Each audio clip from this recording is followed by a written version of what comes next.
நீங்க மக்கள் எனக்கு வாக்களித்த அனைத்து மக்களுக்குமே நீங்க நன்றி சொல்றதுக்கு இன்னைக்கும் நாளைக்கும் நான் விருதுநகர் பாராளுமன்ற தொகுதி முழுவதும் எல்லா மக்களும் நன்றி சொல்ல மாட்டேன். திருப்பரங்குன்றத்துல ஆரம்பிச்சு வரைக்கும் போகிறதுக்கு எல்லா 6 தொகுதியுமே நாங்க இன்னைக்கு வந்திருக்கோம். அதனால தொடர்ச்சியாக இன்னைக்கு முதல்ல கொடியை தேமுதிக கொடியை ஏற்றிட்டு அடுத்தபடி ஊர் எல்லா கிராமப்புறமும் போய் எல்லா மக்களும் நன்றி சொல்லுவேன். வாக்களித்த அனைத்து மக்கள் நன்றி சொல்லுவோம். அடிக்கடி இந்த விருதுநகர்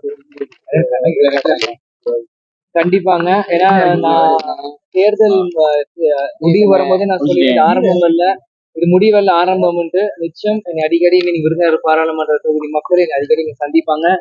இங்க மட்டும் இல்ல, தமிழ்நாடுல முழுவதும் எல்லா பக்கம் தமிழ்நாடு மக்கள் என்னை சந்திப்பாங்க. தமிழ்நாடு முழுவதும் தேமுதிக சார்பாக நாங்கள் சூறாவளி சுற்றுப்பயணம் செய்வோம். மக்களுக்கு எந்த பிரச்சனை இருந்தாலுமே கண்டிப்பா அங்க இறங்கி அவங்களோ குரல் கொடுப்போம். பெரிய அளவுக்கு தேர்ந்தெடுக்கப்பட்ட எம்பி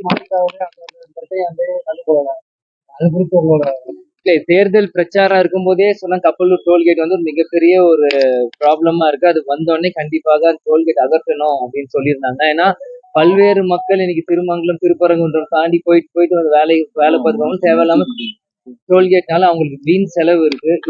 2 முறை எம்பியாக இருந்து 3ஆவது முறை எம்பி அவர் தேர்வு இருந்திருக்காரு மாணிக்கம் தாக்கூர். இன்னைக்கு அவர் தான் இன்னைக்கு மக்கள் அங்கீகாரிச்சிருக்கோம். அவருக்கு பதில் கொடுக்கணும்.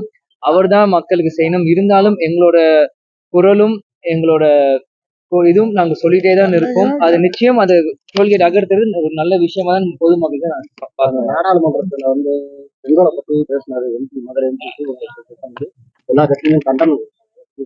செங்கோலை பத்தி எங்களோட இல்ல நாங்க ரொம்ப ஜாதி மதம் பத்தி எங்க கட்சிக்காரங்க தலைவர் எங்களுக்கு சொல்லிக் கொடுக்கல.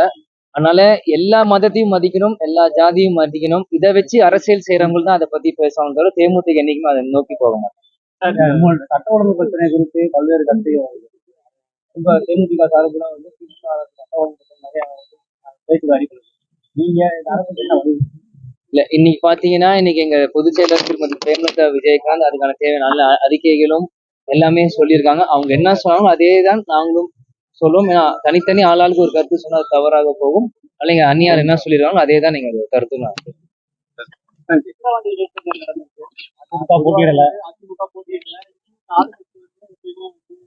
தவறான பாதையில் இருப்பாங்க. நீங்க இது விக்கிரவாண்டின்னு இல்ல, நீங்க ஈரோடு பை எலெக்ஷனே நீங்க பாத்துருக்கலாம். ஈரோடு பை எலெக்ஷன் தேமுதிக நாங்க தனியா நிக்கிறப்ப நான் போய் பிரச்சாரம் செய்யற போது எங்கேயுமே ஆட்கள் இல்ல. ஒவ்வொரு திமுக கூடாரத்துல பாத்தீங்கன்னா ஆயிரக்கணக்கான 100கணக்கான பெண்கள் எல்லாருமே அடைச்சு வச்சிருந்தாங்க எல்லா பக்கமும். சோ இது ஒரு நியாயமான தேர்தல். என்னைக்குமே பை எலெக்ஷன் தேர்தல் நடக்காது. அதுக்காக தான் இன்னைக்கு அஇஅதிமுக தேமுதிக கூட்டணி தான் இன்னைக்கு புறக்கணிச்சிருக்கோம். இது இன்னைக்கு இல்ல, நமக்கு காலங்காலமா பாத்துட்டு இருக்கோம். இடைத்தேர்தலையும் ஆளும் கட்சி தான் ஜெயிக்கும்.